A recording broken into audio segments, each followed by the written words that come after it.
ከኪዳንና ከቅዳሴ ውጪ የትኛውም ጸሎት ላይ በልተን እንኳን መጸለይ እንችላል እንዴ? በጣም ትልቁ ፈተናችን በዚህ ዘመን ውስጥ ቅንነት ማጣት ነው። የመጀመሪያው አንደኛው ሴት ልጃቸው አግብታ ወጣ ነበረ፣ ፈታ ተመልሳ መጣለች። በምን በፈስ። ሰላምታዬ ይድረሳችሁ በያላችሁበት ውድ ቤተሰቦቼ እንደምናላችሁ እንደምንስከይ ሳደረሳችሁ እግዚአብሔር አምላካችን ከሁላችን ጋር ይሁን። ዛሬም አስተማሪ ቁም ነገር አዘል መልእክቶችን ቪዲዮችን አዘጋጅቻለሁ። እስከ ፕሮግራሙ ፍጻሜ ድረስ ከኔ ጋር ከቆያችሁ ብዙ ነገር እንማማራለን።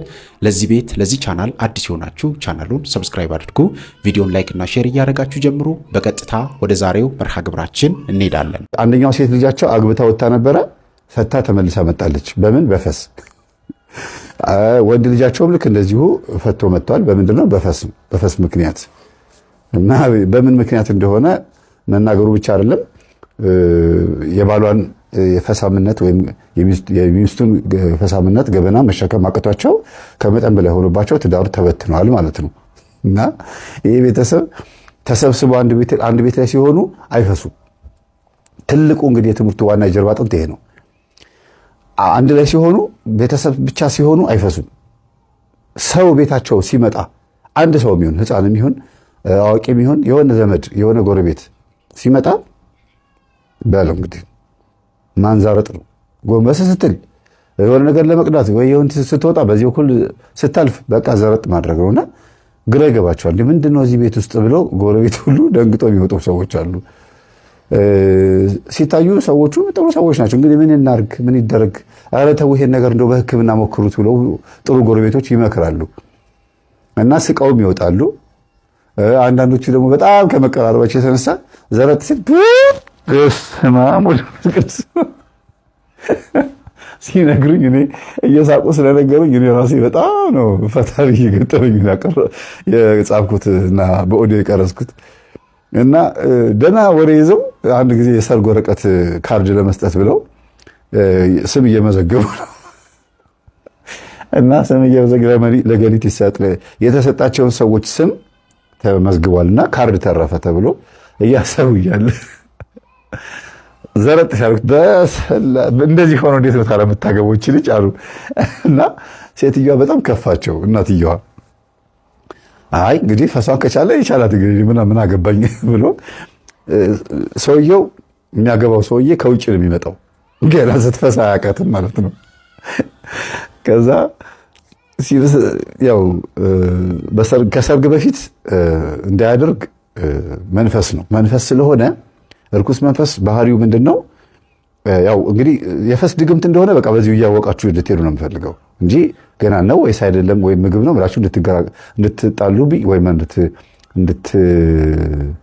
እንድትብሰለሰሉብኝ አልፈልግም። እና ከውጭ ሀገር ነው የሚመጣው። ገና አላወቃትም። ከሰርጉ በፊት አግኝቷትም እንኳን ቢሆንም አንድ ወር ያክል አንድ 15 ቀን ማነው አንድ ወር በሉት በቃ አንድ ወር ያክል ተገናኝተዋል። ግን አልፈሳችም። እሱ ፊት ቤተሰብንም መጥቶ ሰላም ሲል ፈስ ድምፅ አልሰማም። ተመስገን ከሄደ በኋላ ተመስገን እያሉ ምክንያቱ ምንድነው እያሉ ይሄ ልጅ ነገር ይገርማል እያሉ ነው። ከሚመጡ ሰዎች ይልቅ የዚህ ሰው ነበር ያሳሰባቸው። ምክንያቱም ልጃቸው ጥሩ ቻንስ አግኝታለች፣ ወዷታል፣ በፎቶ በምናምን እንግዲህ በስልክ ውስጥ ፈስ አይሸትም፣ ምናልባት ድምፁ ሊሰማ ይችላል እንጂ እና መጣ። ከተጋቡ በኋላ ግን በቃ ወዲያው በሳምንቱ ተጀመረ። ምክንያቱ ምንድነው?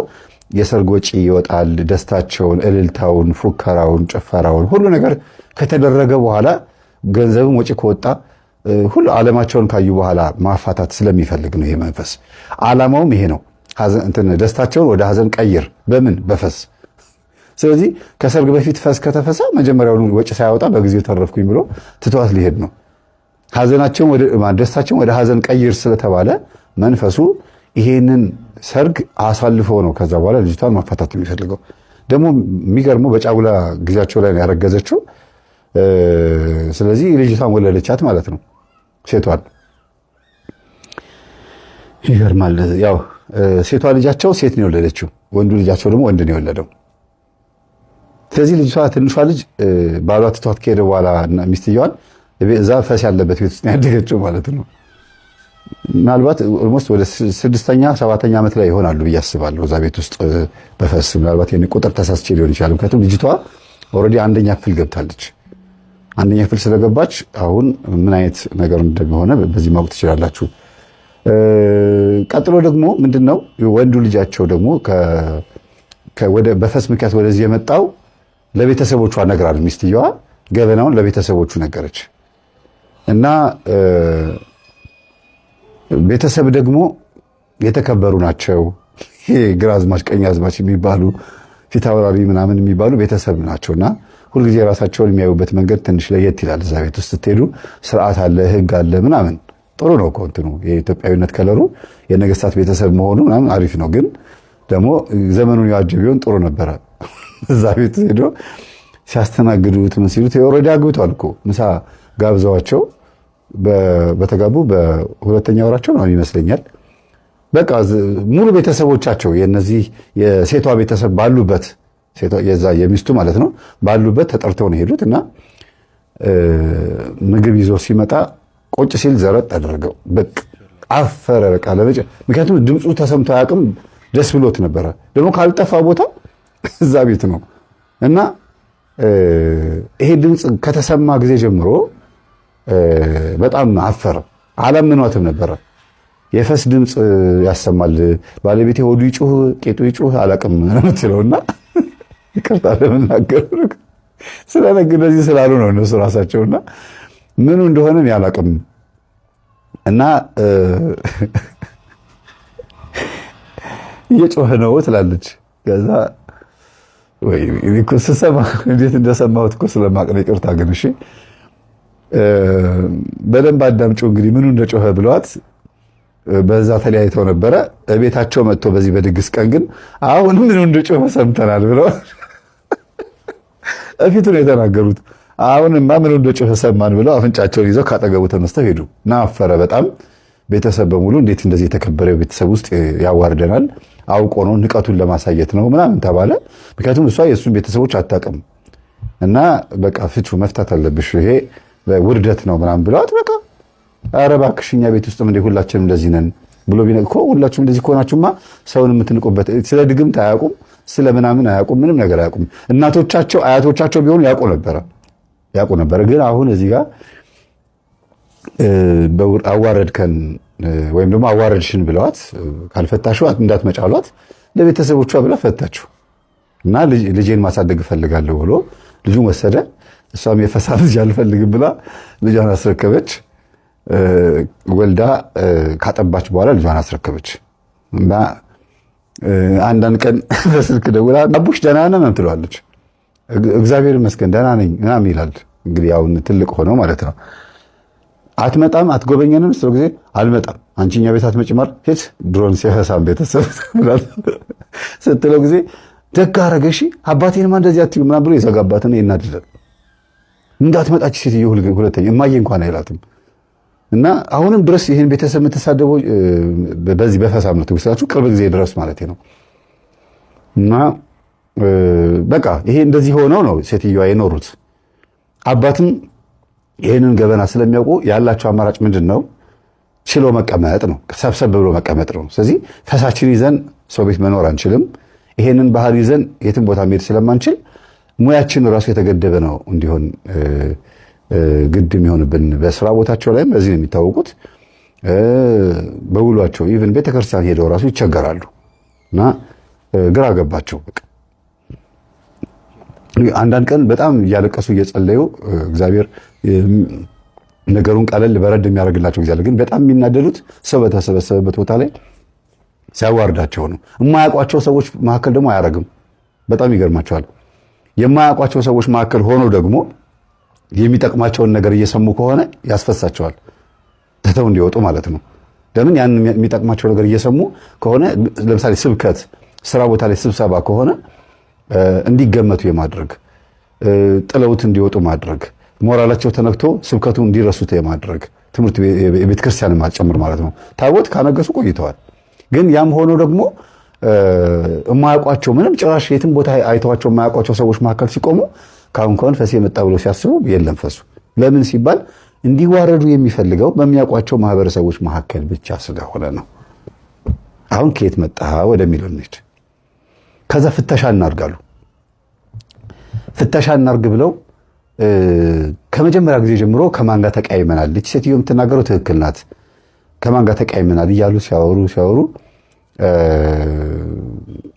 ተከራዮቻቸውን ቼክ ማድረግ ጀመሩ። ብዙ ተከራይ ተፈራርቋልና ከተከራይ ተጣልቶ ነው ይወጣል እንዴ ሲባል አዎ አለ አንዲት ልጅ ነበረች እንደው ሰድቤ ሙልጭ አርጌ አበሻቀጭ ያዋረድኳት አንዲት ልጅ ነበረች፣ እሷ ትሆን እንዴ? አይ ያቺ ልጅ ነች። አይ እሷ እንኳን እንደዚህ አታረግም፣ የልቧን ተናጋ ተሳድባ ነው ሄደችው። ስለዚህ እሷ እንደዚህ አታረግም፣ ውጪ ብለናታል። ቤቱን ለቅቄ የመጣው ከ3 ወር በኋላ ነው ስትለኝ 3 ወር ድረስማ አትቆያትም፣ 3 ወር ድረስ አትቆያትም፣ አስወጣሻለሁ ብዬ ምንድን ያደረጉት ሴትዮዋ የሆነ ተንኮል ሰሩባት። ብቻ እዛ በወቅቱ ማታ ማታ ስትገባ ቦርሷን በሌባ ያስወስዱባት። ብቻ የሰፈር ጎረምሶች የሆነ ነገር ብቻ አላስገባ አላስወጣ ብለዋታል። እና እንደዚያ ነገር የተፈጠረው ኤግዛክት ራሱን አላወቅኩትም፣ ረስቼዋለሁ። ብቻ ልጅቷን ምን ብለዋታል? አስቸግረዋት ወር ሳይሞላት ነው ያን ቤት ጥላ የወጣችው። ግን ተሳድባ ነው የወጣችው። በቃ ሂጂ ብለዋት በሩን ዘግተውባት ነው የወጣችው። በጣም ትልቁ ፈተናችን በዚህ ዘመን ውስጥ ቅንነት ማጣት ነው። የመጀመሪያው የእግዚአብሔር ሕዝብ ውርደት ወይም ውድቀት ቅንነት ማጣት ነው። ቅን የሆነ ልብ ላይ ክፉ መንፈስ ብዙ ስራ አይሰራበትም። የመጀመሪያው ትልቁ ንጥቂያ ወይም ትልቁን መንፈሳዊ በረከት እንድናጣ ከሚያደርገው አንዱ ቅንነትን አለማግኘት ነው። ቅንነት ከህይወት ውስጥ አልኖር ሲል የሚኖረው ክፉ ብቻ ይሆናል። ክፉ በብዙ መንገድ እያደናገርህ ትኖራለህ። አንዳንዴ የማትመልሰውን እንድትመልስ እያደረገ እሱ ይመልስልሃል፣ አንተ አትመልስም። በአንተ ባህሪ ያልመለስከውን ሌላው ያኮርፍበታል፣ ይናደድበታል፣ ይበሳጭበታል፣ ሌላው ይታወክበታል። ምክንያቱም አንተ አልመለስክን፣ የሚመልስ ሌላ ኃይል አለ እዚህ አንተ ህይወት ውስጥ። ቅን ያልሆነ መንፈስ ማለት ነው። ቅን ያልሆነ በጎ ነገርን ላንተ የማይመኝ ድምፅህ ውስጥ ገብቶ አብሮ ስራ ይሰራል።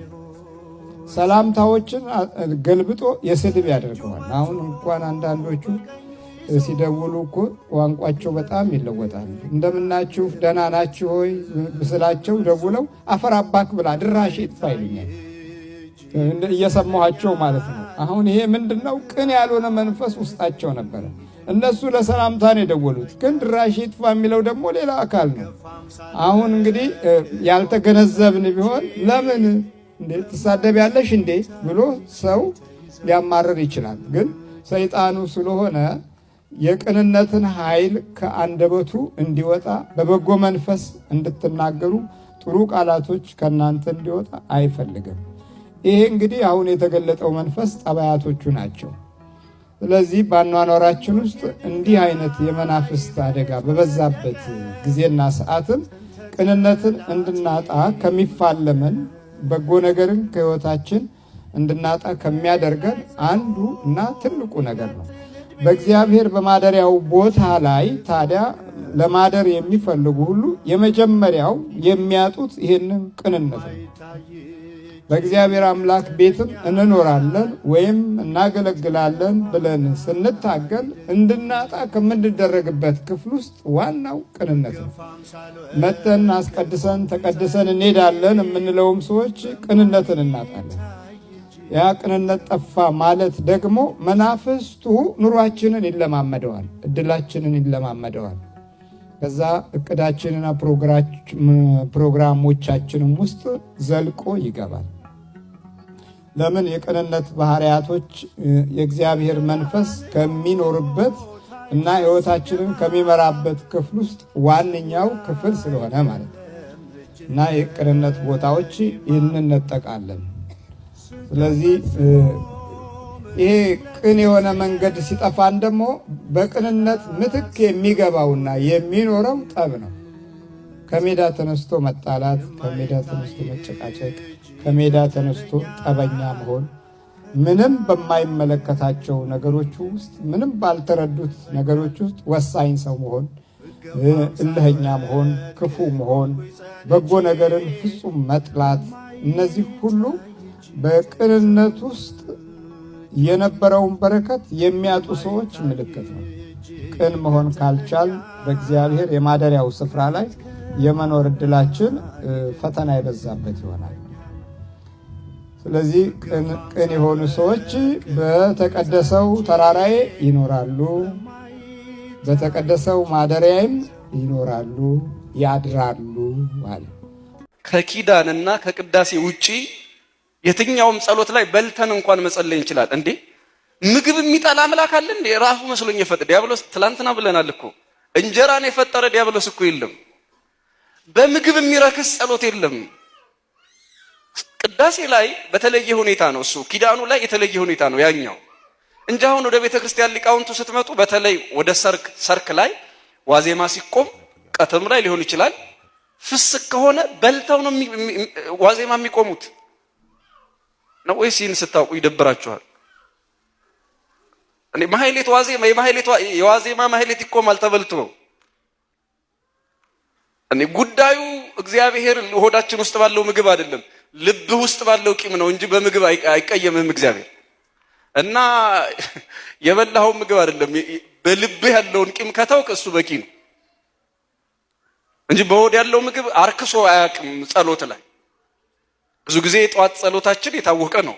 በባዶ ሆዳችን እንጸልያለን፣ መልካም ነው። ነገር ግን ጭራሽ ንስሐ ለመግባት ሐሳብ እስኪሆን ድረስ በዚህ ጉዳይ አጀንዳ መሆን አይጠበቅበትም ነገሩ እና ከኪዳናችን እና ከቅዳሴያችን ውጪ ከጧት ጸሎታችን ውጪ እሱም አስገዳጅ አይደለም። የጧት ጸሎቱ ማለት ነው። ጧት ላይ ድንገት እንደው ቁርስ በልተህ ጸሎትህን ብትረሳ ወይኔ በላሁ ስለዚህ ዛሬ ሳልጸልይ ልውል ነው አይባልም እኮ።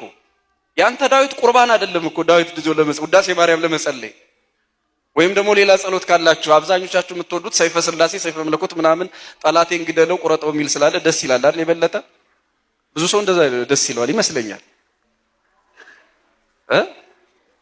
እንደዛ አይቻለሁ ብዙ ይሁንሽ።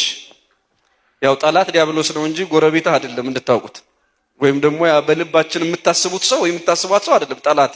እዚያ ጸሎት ላይ ጠላት የሚባለው ማን ነው አልኳችሁ እንጂ ስለሆነ ሰው እርግማን እየተራገምን አይደለም። ሰው የሚራገም ጸሎት የለንም እንድታውቁት። ጠላት የተባለው ጠላቴን እንዲበለው የሚለው እዚያ ማን ነው አልኳችሁ ዲያብሎስን ነው፣ ሰይጣንን ነው። እሺ ስድስተኛ ንስሐ ለመግባት ፈራሁ፣ ፍርሃቴን ላለመፍራት ምን ላድርግ? ይህንንም አጭር ይኖረናል። አሁን አፈርኩ ነው ፈራሁ መሆን ያለበት? ማፈር ነው ፍርሃትን የወለደው። ስለዚህ የመጀመሪያው ችግር ፍርሃት ሳይሆን ማፈር ነው። ማፈር የሚያፍር ሰው ነው የሚፈራ። መልካም ነው። በነገራችን ላይ ሰው ንስሐ ሲገባ እንዲያፍር ነው የሚፈልገው እንጂ ዝም ብሎ ኮራ ብሎ መጥቶ ባለፈው እንትና ልጅ ገድየው ነበርና እንደው ኃጢአት ሰርቻለሁ እንዲል አይደለም የሚፈልገው። ባለፈው ሚስቴ እንትን ሆና አስወርጀው አልኳት እዚያው ጓሮ ቀበር ነው እንዲል አይደለም ዘና ብሎ። ባለፈው የሆነ ሰው ጋራ ተጣልቻ አይነ ስቡን አጠፋሁትና እንደው ይፍቱኝ ቀሲስ እንዲል አይደለም የሚፈልገው። ባለፈው እንትን አርጌ እንደዚህ አርጌ ያለ እንደው ቀለል አርጎ እንዲናገረው አይደል የተሸማቀቀ እንዲናገር ነው የሚፈልገው። ዋናው እኮ ማፈሩ ነው። ንስሐ የሚባለው ሲጀመር ማፈር ነው። ቅድም በመግቢያ የተናገርኩት ከማሪሳቂው ስር የነገርኳችሁ ቃል እሱ ነው። ንስሐ ማለት በራስ ላይ መፍረድ ነው። ንስሐ ማለት በራስ ላይ ምን ማለት ነው? በራስ ፈርደህ በራሳችን ፈርደን በሰራነው ኃጢአት እንድናፍር ነው የሚፈልገው። ግን ደግሞ መጽሐፍ ምን ይላል መሰላችሁ? ፈርተን እንዳንተወው። አይ ይሄንንማ እንዴት እናገራለሁ ብለን ተሸማቀን ፈርተን ከንስሐ እንዳንርቅ አንድ ሊቅ ምን ብሎ ያብራራል መሰላችሁ? ሰው ሲጸልይ በተቻለው አቅሙ ራሱን ዝቅ አድርጎ ማለትም አንገቱን ደፍቶ ለማለት አይደለም። ይሄም መታረም አለበት። አብዛኛው ሰው ሲጸልይ በተለይ ሴቶች እንኳን ብዙ አይታዩም። ወንዶች ግን ሲጸልዩ እንዲህ ብለው ይጸልያሉ። ይሄ ነውር ነው። ክርስቶስ ሲጸልይ ያየነው እኛም እንድንጸልይም ጭምር የመጀመሪያው ትእዛዝ ሆኖ የተሰጠን አይናችንን ወደ ሰማይ ከፍ አድርገን በማየት ነው። እስኪ ቀና ብላችሁ ወደ ሰማይ እዩ። አይዟችሁ እዩ፣ ምንም አትሆኑም። ተአምርም አላረገባችሁም። ሂዱ ወለለ እዩ። ምን ይታያችኋል? ምን እዚህ ሰማይ ላይ ምናችሁ አለ? እግዚአብሔር ሳይሆን አባታችን ሆይ ብላችሁ ስትጠሩት በየት የምትኖር ነው የምትሉት። ስለዚህ አድራሻውን እያመላከታችሁ ነው ወደ ላይ ወደ ሰማይ የምታንጋጥጡት። ወደ ምድር ዝቅ ብለን እንድንጸልይ አልታዘዝንም። በመሬት ላይ እኮ እግዚአብሔር ሳይኖር ቀርቶ አይደለም። ወደ ላይ አንጋጠን ወደ ሰማይ ግን እንድንጸልይ የታዘዝነው ሰማይ ልዑል ነው፣ ከፍ ያለ ነው። እግዚአብሔርም እንዲሁ በክብሩ ምን ያደረገ ነው? ከፍ ያለ ነው። ስለዚህ ወዴት ነው የምናየው? ወደ ሰማይ ነው ከፍ ብለን የምናየው። ነገር ግን በታሪክ አበው በንጽህና በቅድስና የተመላለሱትን የእናት የአባቶቻችንን ታሪክ ግን ስናነብ ከሰሩት ኃጢአት፣ ከሰሩት በደል፣ ከሰሩት ክፋት እንኳን አባታቸው በሰማይ ኖሮ ቀና ብለው አይተውት ሊጸልዩ ይቅርና ከግርማው የተነሳ እኔ አልመጥነውም ብለው ዝቅ ብለው ሲጸልዩ እናገኛለን። እኛ ግን በነገራችን ላይ ዝቅ ብለን የምንጸልየው እንዲህ አይነቱ የንስሐ መንፈስ ኖሮን አይደለም። አብዛኞቻችን እንዲህ አደግድገን የምንጸልየው ከሰው አይተን ነው አይደለም? እየሰማችሁ ነው? ከሰው አይተን ነው። ለምሳሌ በዘመናዊነት አንዳንድ ሰዎች አሉ እንደው አትሮንሱ ስለሚሸፍን ነው እጃቸውን እንዲህ አድርገው ልክ አፍረተ ስጋቸው ላይ እንዲህ አድርገው እንዲህ ብለው የሚጸልዩ ሰዎች አሉ። ከየትም እኮ ያመጡት ነገር አይደለም። አንዳንዶች ደግሞ ሲጸልዩ አንገታቸውን አደግድገው አይናቸውን ጨፍነው የሚጸልዩ ክርስቲያኖች አሉ። ከየት እንዳገኙት እኮ ምንጩን አያውቁትም። ለሚያረጉት ነገር ግን ቢጠየቁ ምክንያት አላቸው።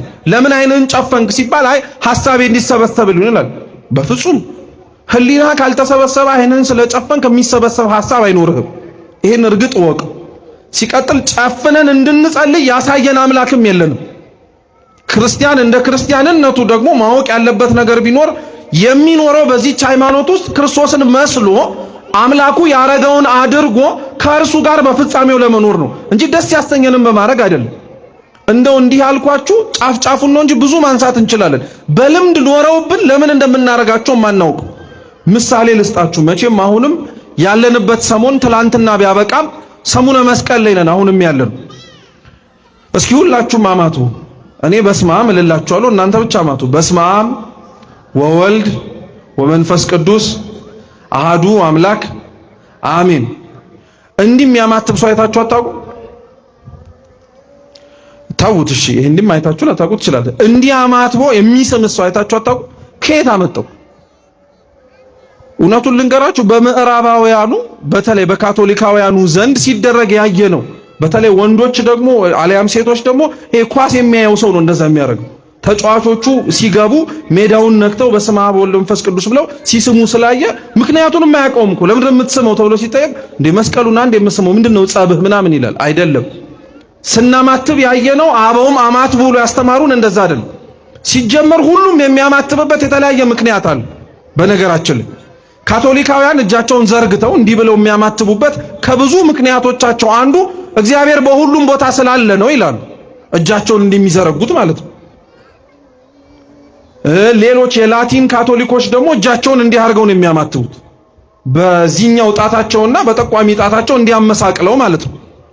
በዚህኛው መስቀል መስራታቸው ከላይ የተረፉት ሶስቱ ደግሞ የቅድስት ሥላሴ ማሳያ ነው ይላሉ። እኛ እንደዛ እንድናማትብ አልተማርንም፣ አላየንም። እኛ እንድናማትብ የተነገረን እንዲህ ብለን ይሄንንም ያረግንበት የራሳችን ምክንያት አለን። መስቀል ነው እየሰራን ያለን። እግዚአብሔር በሁሉም ቦታ መኖሩን እያማተብን እየመሰከርን ነው። በሰማይም በምድርም በቀኝም በግራም በሲኦልም በገነትም በሁሉም እግዚአብሔር እንዳለ እያሳየን እንድንሰም ግን አልታዘዝንም። እያልኳችሁ ያለሁት እንደ ልምድ ይዘናቸው የምናረግበትን ምክንያት የማናውቃቸው ብዙ ነገሮች አሉ። ይሄ መስተካከል አለበት በነገራችን። በመጨረሻም እንግዲህ ውድ ቤተሰቦቼ በዛሬው ቆይታችን በዛሬው ትምህርቶቻችን እነዚህንና መሰል ጉዳዮችን ለመዳሰስ ለማየት ሞክረናል። እንግዲህ በተመለከትነው ቪዲዮ ብዙ ነገር የተማርንበት ብዙ ነገር ያገኘንበት ቪዲዮ ነው። በቀጣይም እንደዚሁ ደግሞ የሚያስተምሩ የሚያነቁ የሚያበረቱ መንፈሳዊ ሕይወታችንን ከፍ የሚያደርጉ ትምህርቶችን ቪዲዮዎችን ይዤላችሁ እስከምንገናኝ ድረስ የቅዱሳን አምላክ ከሁላችን ጋር ይሁን። በሀገር ውስጥም ከሀገር ውጭም ያላችሁ ኢትዮጵያውያን ኤርትራውያን ቤተሰቦቼ ሰላም እግዚአብሔር ከሁላችሁ ጋር ይሁን። እንበርታ፣ እንጠንክር። ይህንን ቪዲዮ ይህንን ቻናል ለብዙ ሰዎች ተደራሽ እንዲሆን ሼር፣ ላይክ ማድረጋችሁን እንዳትረሱ። ቻናሉን ሰብስክራይብ አድርጉ። ሐሳብ አስተያየቶቻችሁን፣ ማንኛውም አይነት ጥያቄ ካላችሁ መጻፋችሁን እንዳትረሱ። እግዚአብሔር አምላካችን ሁላችንንም ያግዘን፣ ያበርታን፣ ይቆየን። አሜን።